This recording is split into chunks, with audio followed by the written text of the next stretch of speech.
Hi, I'm Evelyn. I'm Alexis. I'm Katie. And I'm Anna. We are the Marmalade Mermaids. This week, our flag means compassion. Season 2, Episode 6, Calypso's birthday. So when it comes to compassion, I always get it kind of mixed up or utilize like the same definition as being empathy. So I had to look it up and really quick. Empathy is basically feeling one's feelings. Uh and compassion is not necessarily has to be like you also feel the other person's feelings, but it's more so the biggest difference is having the desire to alleviate like distress or of other people's feelings.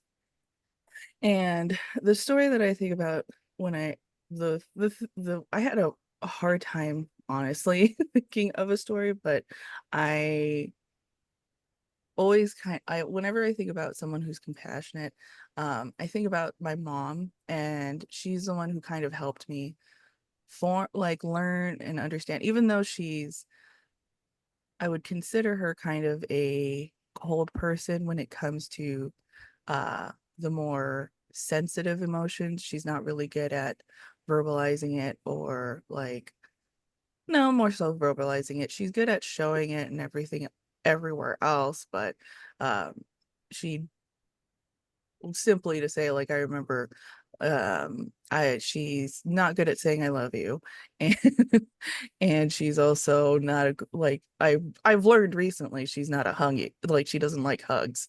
So I did not realize that for the longest time, but I do realize that she is a quite actually a compassionate person. She's very sweet and cares about a lot of people, and I've she definitely is better.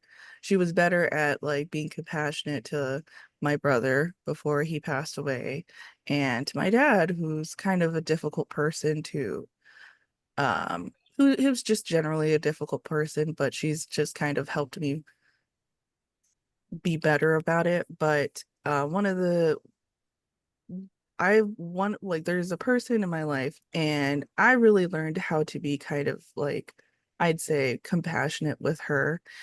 Originally at first was someone I found kind of difficult to work with, and I didn't understand a lot of like her thought process of things, and it was just at first like really just hard to like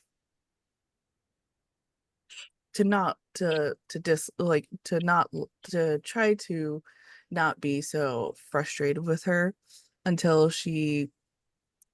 how I usually kind of worked with her was just like I'm just gonna go with the nice route. I'm just gonna be nice and everything, even though I find her really frustrated, but I'm just going to just shush that part of me and everything because I have to work with her and I don't want to deal with tension. I'd rather not deal with like a tension, but through that, she decided to open up to me about a lot of her like history, her past and stuff. And one of the biggest things was that she had a pretty serious like brain injury, and she had to go through a lot of like surgery through it. And she had explained to me as well, like that kind of changed a lot of like things. She has one comment that was interesting was that one of her daughters had said that like her personality has kind of changed, and made me more understanding of like her situation, had made it a lot more easier to actually start liking her and seeing her as a person who she was, because she was a very like going past like a lot of her frustrations, she was actually a very sweet woman. Like she really cares, and it just made it a lot easier to really like her. And so what was sad was that because of all these frustrations, her like forgetfulness and her just really mixed thoughts and stuff, because her mixed thoughts would turn her into like she would get things a little bit confused and get really angry and frustrated, like really angry. And so my I had come to accept that like this is just kind of unfortunately how her brain operates now due to that like injury. And I had decided to like I'm just going to help her out by trying to be a supportive person and like talk to her like through the things, like explain to her I'm like, hey, this I know you're really upset with this person or so and so, but it's you did get it confused and everything. And, you know, this is how they feel about what you're saying. Kind of like try to really help her um through a lot of the problems that she had because it's not really her fault. That's just kind of how she works. So when it came to compassion, like I feel like it's when it comes to like being a compassionate person, I always kind of feel like try to learning from my mom, just kind of trying to understand. I think it comes with trying to understand like how someone is or something like that, like give them kind of a chance or so and like try to see the other better quality, like the good qualities that they have and instead of like letting the negative things kind of basically ruin it all and always trying to seek the good qualities and try to work with that and try to be, you know, try to be their friend or try to like them for who they are for those other things. Because sometimes like I don't know, like I when it comes to my dad, like it's that is like a it's always just been kind of a work in progress for me. Just trying to be understanding that a lot of his childhood trauma has kind of formed him into the person he is today without getting any of the help that he should have gotten in trying to navigate those feelings. And now it's just kind of made him who he is and just try to be understanding and loving and uh all but that it in a way it's just I think it has kind of helped our relationship with trying to um not let the negative bits about him um really really make me like push him away. Just letting a lot of like reminding that like he actually loves me, like I know he loves me even though he shows it in like in a different way. I try to like I try to realize that he is a loving person and although I do get really angry at him, it's better off that I just try to love him all who he is. But yeah, I had a hard time with the story with compassion, but I always think like my mom is a compassionate person because of how she I just learned like from her just trying to find that good part of a person, good like the good parts of the person and taking that and then trying to work through with the negative parts with the person, trying to work with them and help traverse that whole thing because sometimes that's unfortunately just gets like in the way and it makes them doesn't seem like that great of a person, but that's not all of who they are. That's my story. That's a Cute. very compassionate way to look. Yeah. It reminds me very much of like Mr. Rogers saying like there's not a person that you wouldn't love if you knew their story. Mm-hmm. And just like yeah, if you really knew that, you could put yourself in their shoes and see their situation. That's a compassionate way to be. All right, let's remember what happens in the episode. Ned is upset with Blackbeard because Blackbeard broke his record of Ned playing the violin, and apparently it was really good. The crew aboard the Revenge is bored, so they decide to throw a party for Calypso. And Ed is feeling bad about his pirate treasure, so Steed suggests he turn it poison into positivity. And Ed decides to pay for Calypso's party as well as use his money for other good things. Wee John dresses up as Calypso and Izzy sings La Vie en Rose. Ned's crew comes aboard the Revenge during Calypso's party and they start to torture the crew. Black Pete and Lucius come out from celebrating their engagement and they go to rescue the crew. But simultaneously, Steed has a conversation with Hellcat Maggie, who's like, yeah, we're going to go with you. Forget Ned. And the whole crew turns on Ned, and Ned has to go off a plank. And his crew sails away with some of the pirate treasure, and Blackbeard and Steed get together.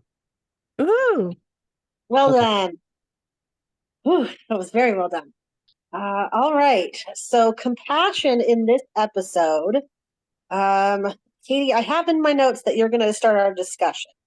Do you Sure. want to say where you saw compassion? One of the easiest where I saw some compassion was Black Pete and Lucius. They're kind of oblivious to any situation of need of the crew. And when they come out, they hear the crew starting to be tortured, and they know that something's a little bit afoot. And there's some wavering on, do we want to go help? Do we not want to go help? And they decide that they want to help. So I think that putting yourself, your needs kind of on hold, just in a way that you can help somebody else, and to sacrifice something to help somebody else is a compassionate act. So there was their first act of compassion that really stuck out to me. But there are other acts of compassion as we watched the episode that I saw more and more. And I felt like, in contrast, it was very interesting that Ned seemed to desire compassion from other people. Like, he wanted other people to feel how hurt he was. He liked torturing people so that he could hear their scream music, which is a weird fetish. And it feels like no matter what he did, because of maybe the way he did it or the way he told his story, nobody was really compassionate towards him. So I liked in your story, Evelyn, how you brought up that compassion is kind of accepting the whole situation and the whole person. It's like, in totality, I'm still here with you. And there was nobody there for Ned. And in conversation and in watching it multiple times, the realization was that maybe Ned made people keep suffering and wanted to keep torturing people because he wanted compassion so much. But he's not a character that's really offered any compassion throughout the episode. What else did we see? I like that you mentioned, Evelyn, that it was something that you kind of get confused with empathy, because there's just some defining things there. So looking at the meanings, we look to see that it's suffering with, or a deep sorrow or a deep tenderness for someone who's suffering. And there's an element of wanting to relieve their misfortune or relieve their suffering. And I saw some little ways. The things that I saw Ed do when he gives the kids the money, I thought he's seeing in them what his life was like and his suffering, so he understood their suffering and he wants to alleviate that. Or when And to tell them to not be pirates. Like, he wants to alleviate that suffering that he can infer that's probably happening, but also the little kid has a little parrot on his shoulder and he's like, nope, we're not pirates, don't become pirates, don't choose this life. So that's in a protective way, he's trying to look out for him because he wants his life to be better. Then when Ed's they get tortured, Steed and Ed, and Ed's like, no, don't torture him, choose me, and I'm the one you want. I thought that as an act of compassion. And then at the end, when he sees Steed is kind of in a bad place, having just made him fall off the plank, while everyone's like, just give him, and he's like, I'm gonna go see how he is. I'm gonna go try to alleviate his suffering and make it better. So those were some right there on the nose ways that I saw Ed be compassionate in this episode. One of the other ones that I kind of noticed is that I think Captain, I can't remember the English name that was used, but Zhang Yi Zhao, I feel like she uses a compassion like tactic from to like win over people. So it's all like, yeah, I know that you're kind of dealing with this trouble. Here's a solution. I know and understand, and here you go. I have like a solution that I can give to you. And everything. Like I really saw that when she was talking to our what's his name? What's his no-nos? With Ricky. yes. And how I think there was definitely like there was probably a little conversation between her and Auntie about like, this is how we're going to talk to him. It's like, highlight this issue or something that he has. And so like, oh, don't do that. Like don't say things like that. Like, we're not going to talk about that. Understand what you're going through and everything. So here is I'm someone that's willing. I'm a very kind person that can, hear, understand your issues, and I also can help you.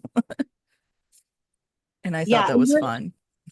your story kind of reminded me of that instance where she's like, let's not pile on, right? Mhm. And like you're trying to understand your coworker and have a little, it's not so much that you wanted to relieve her suffering in like a real life kind of way. It's just you didn't want to add on, Yeah, right?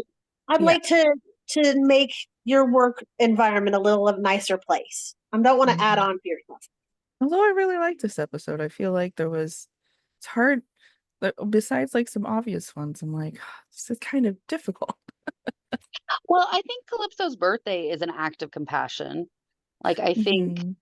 um that like really early on, Steed is told like this is just like a not real thing. Been And calypsoed. Steed is like Steed likes a bit of whimsy, right? But he Mhm. also, I think it was compassionate to be like, yeah, they're a little bored. We've all had a really hard time. Blackbeard just stopped wearing the cat bell around his neck and dressing in like a burlap bag. So let's, have some fun. And I think that that's an interesting form of compassion to have like dancing and music and food and fireworks and, like uh, j- not a form of escapism, but kind of it's just a nice gesture. Turn poison into positivity.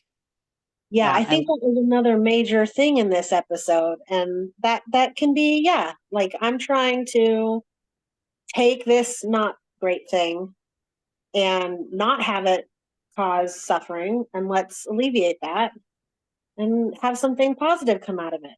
That's really sweet. I was also thinking about it feels like compassion has a lot to do with your inside motivation and the reason why. Uh, like, is it genuinely because you see this person and you want to relieve their suffering, or maybe something else?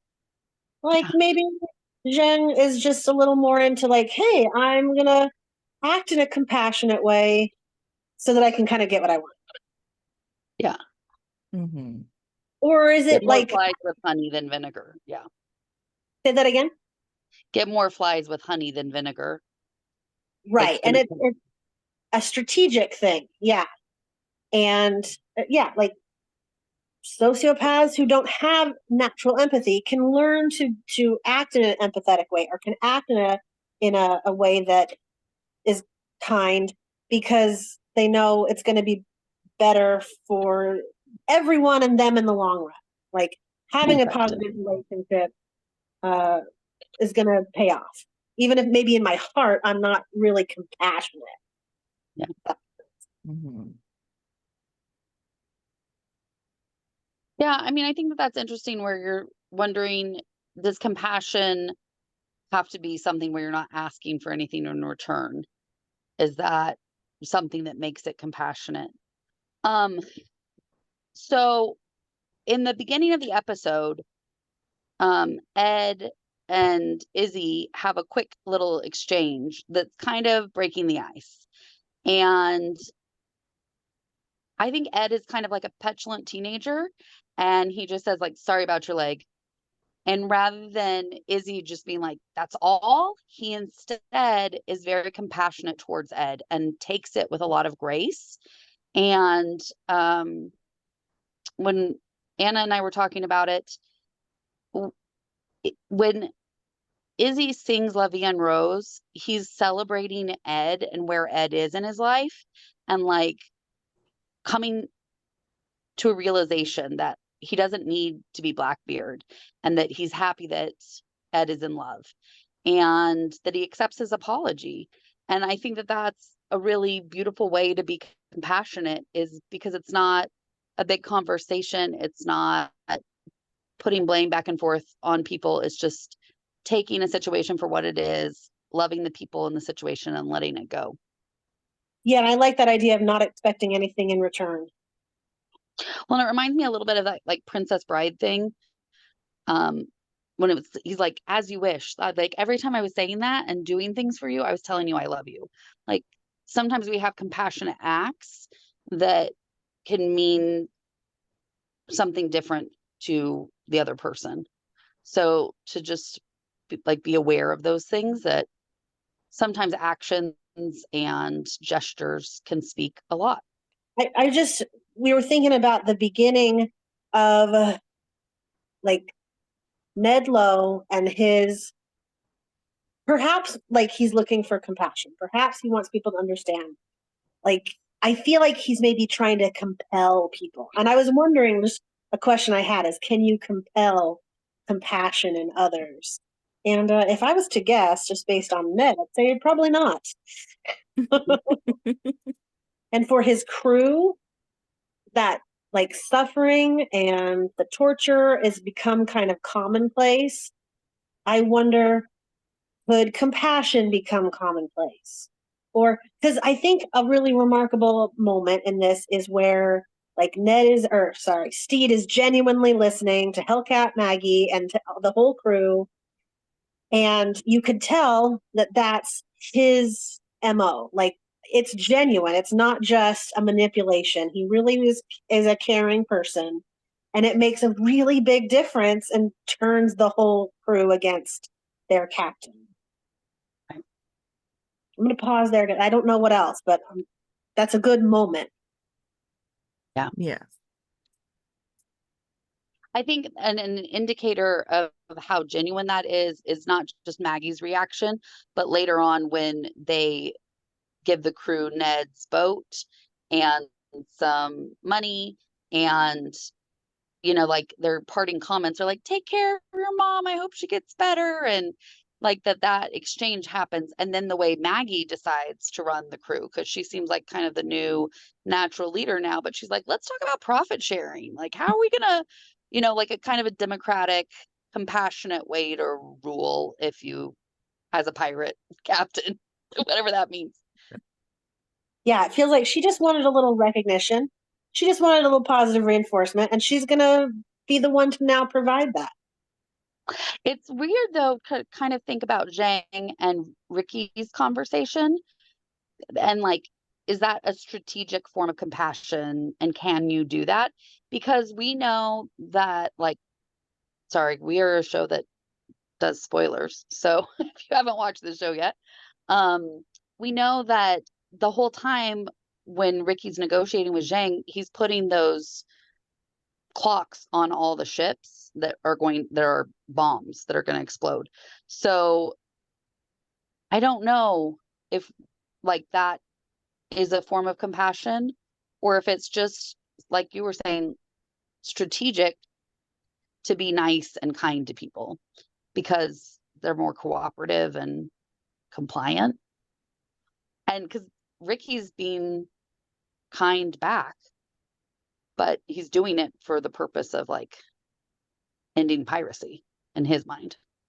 But she gave him a really nice nose. It does look great. And she didn't out him. Did the bomb thing already happen? Mm-mm. That's coming up. Okay.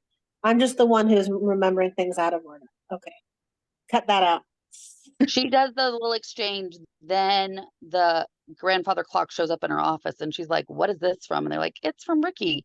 And then all the Yeah. pirate ships we see have these, everybody that's aligned with Zhang has these grandfather clocks.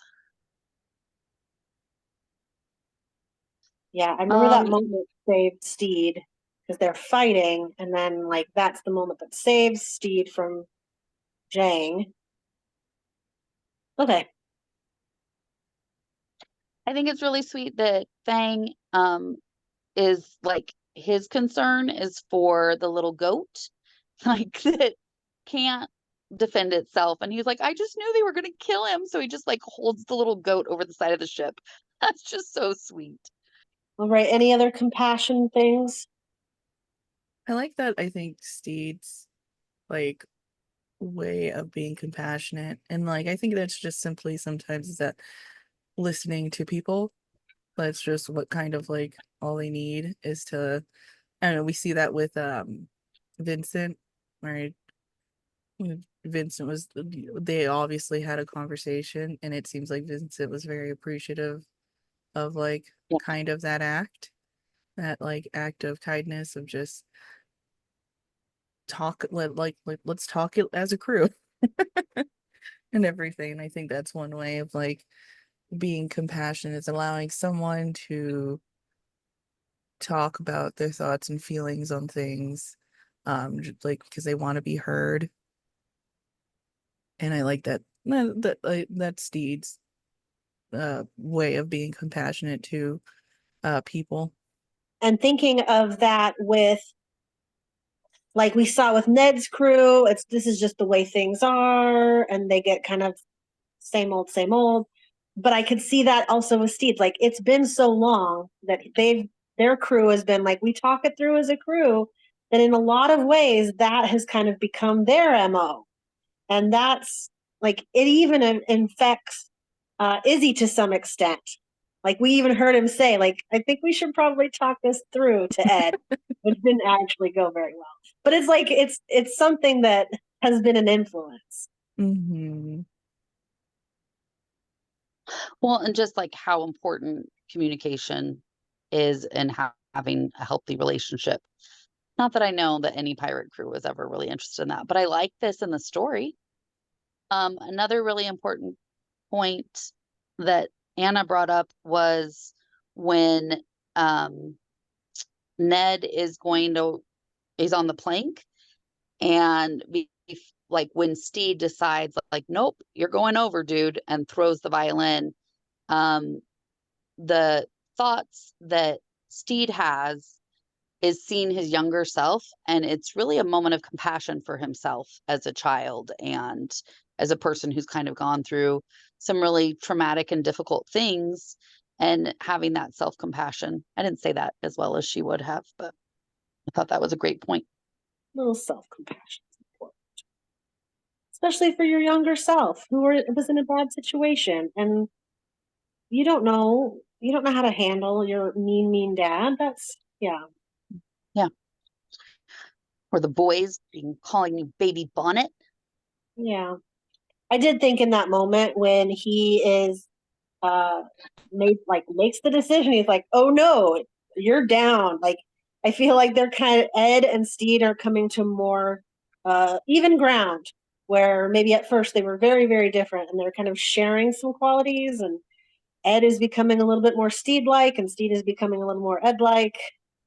I like that. Mm-hmm.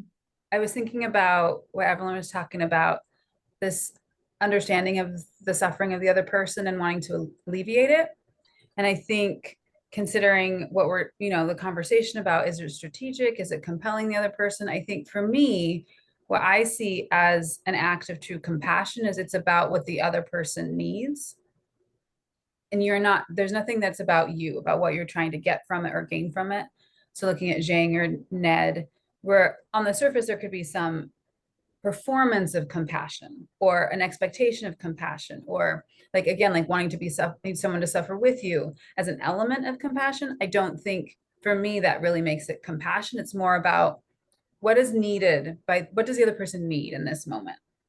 And the compassion part, I think, is meeting that need, even though maybe it's, again, like not quite what you really want to do. I think Evelyn's example with her coworker is great, where it's sort of like, like if I could just do what I want to, I kind of was just like not deal with this person, or kind of just like treat her like the other coworkers, but saying like, no, I'm going to try and understand where she's coming from, what she's trying to express, maybe why she's expressing it that way. Or similar, like, with her dad, of trying to kind of, again, figure out, again, really getting into the other person's experience. And the words that came to mind for me were deep tenderness and deep awareness, because I saw both of those words used in description of compassion. So anyway, that just makes me think about where did I see it in places that maybe were surprising for me. And so there's something, and I don't have the thought fully formed, but thought came to me this morning of there's something in the way Jim interacts as kind of like watching Archie tell the story about the snake and then the crew's reaction to the story. And Jim just has this amazing expression where they're like, I'm smiling because Archie's enjoying the story, but I'm also like side-eyeing with my crewmates of like, I have no idea what she's doing.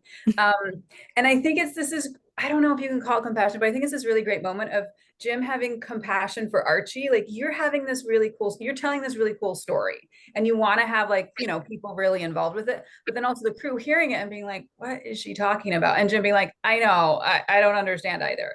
I just think that's a really lovely example of how compassion can just be these really subtle things where it's just seeing the other person or recognizing what the other person is trying to express or trying to get across.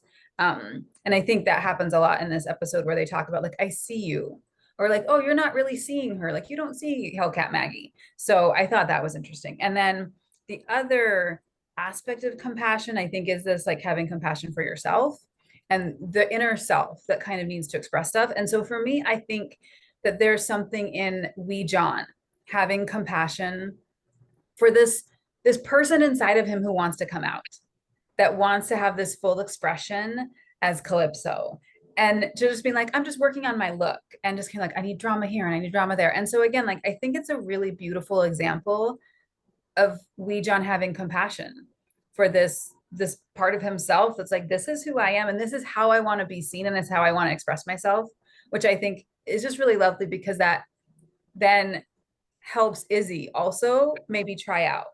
Like, what if you had, again, this sympathetic understanding for this part of you that maybe is kind of scary to express? I don't know. So those are my thoughts that I think, yeah, I don't know. Again, you could say it's textbook compassion, but I think there's an element of compassion in those actions. Thank you. I love that. Yeah. A little bit of trivia. Did you guys know that the actor of Lee John used to be a drag queen? Used to perform as a drag queen? For sure. I didn't know that, and I was so excited.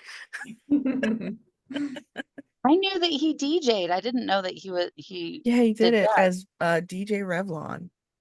Oh, okay. His DJ Yeah. gigs were in drag. Oh, that's neat. That's lovely. So it just made me more appreciate him turning into Calypso more, because he was all like, oh, he is just reliving this also in real life kind of thing. I love it. Well, and maybe that speaks to the show makers giving people a chance to do what they love and what they're good at. Yeah, Mhm. that's so good. Well, Yeah. and Con O'Neill, like him singing. Sorry, what were we gonna say, Anna? You go ahead. Oh, I just think that that's another example that Con O'Neill, like he has a really good voice and he's a trained singer. And for him to sing in this episode is another example of like the show just giving the actors an opportunity to express themselves. And that is like cool insight. But maybe I want to express myself with singing. I was trying to do my Swede. When he That wants was pretty to. good. Mhm. All right, are we ready to pick a line? Well, I think Anna had something. Oh, it's again not very connected. It had something to do with Evelyn's thought of pulling on the strengths, of guess, of the actors themselves, was thinking about the characters doing the same thing of just trying to be like, well, this is what's important to me, so maybe this is what, you know, I could do. And it just made me think of that moment where Steve's trying to help Ed think of what to do with his money, and he's like, you could buy clothes. Like, that's a Steve thing. Like, that's what Steve would do if he's like, this is what would make me feel better. But then I love that he keeps trying to offer other things, like maybe you could do this, and then, you know, turning into taking care of the crew. But again, I just love that there's this little moment of Steve, again, like in compassion, like you just always start with like, what would I want? That's how I think of compassion. Like, what do I need in this minute? What do I need in this moment? And I think I always sometimes will start with that when I'm trying to offer something to someone. And I think through practice and getting to know the person better, I can understand like what actually is important to them. Similar to, like, you know, the show runner and the writers kind of being like, oh, well, what is the crew, you know, there's the crew, what are the actors bringing to the table that maybe we could incorporate into our story? I think that's a big part of compassion. It's not, again, it's not about it's not about you. It really shouldn't be about you. It should be really like, how do you amplify and pull the spotlight on the other person? And again, ultimately have this expression of care for who they are, like, and the person that they want to be. Yeah, that reminds me of like the step from empathy is like understanding and like, I feel it because that's how I would feel. And like, yeah, it's like, well, if I were in this situation, I would da da da da da, or I would want. And then to kind of, yeah, it starts by putting yourself in their shoes and then letting them have what really is going to be helpful for them. That's great. Right, which makes me think of Fang and the goat. Like, is it the goat that needs to hide, or is it Fang who's like, oh, it's for the goat? Like, I need to make sure the goat's, you know? And in that, you're taking care of the goat and keeping the goat safe. I don't know. Yeah. Well, and the goat has had a lot to drink at that point. Well, and I do think that there's something very human in Fang wanting to take care of the goat. And I say this frequently, but in the United States, the first child abuse cases were actually under animal abuse. There is something very human, especially in our culture, that says, no, we take care of animals and we expect you to treat animals to a certain amount of care. And at the time, our country had laws on the books that said how it was acceptable to treat animals, but not how it was acceptable to treat children. And maybe that's because children generally are able to have a voice in that they can say words, even if their voice isn't powerful. So I know that's kind of a downer idea, but it's something that I see and say, like, who are like the most innocent in the situation? Who are the voiceless in the situation? And I think that Fang probably doesn't want the goat for his own reasons to be sacrificed, but there is something to looking out into the environment and saying, who doesn't have a voice here and that I need to step up and protect. Yeah, and I think that's what Steve does with Hellcat Maggie. Yeah. Kind of like, hey, like this, like you're not seeing her as a person, you know? And then, you know, she's telling him, he's like, oh, that's a lovely name. And she's like, oh, like you can see her like smile and like light up. And so I think that's the thing of people getting just ground down in the culture that they live in and the expectations that are given to them and the ways that they're allowed to express themselves or not express themselves. And I think all those expectations are really wrapped up in this idea of the culture of being a pirate, which the show is exploring. And so I think a huge act of compassion in general is letting people have a different voice and let them have a choice, I think, in those expressions and having them validated by other people. I think that's the other thing is, you know, there's this expression of compassion when the crew sees Wee John coming out as Calypso and they're like, whoa, like it's Calypso, you know. And then Izzy is singing for Ed and Steve, and Izzy also then sings directly to Calypso, you know, and kisses the hand. And again, like making this performance. So again, like I think you're right, it's about not buying into, but it's helping create a new experience, a new world with someone else. I think that is a really important act of compassion. Like, this is where you are now and there's suffering or something that's uncomfortable or not right about it.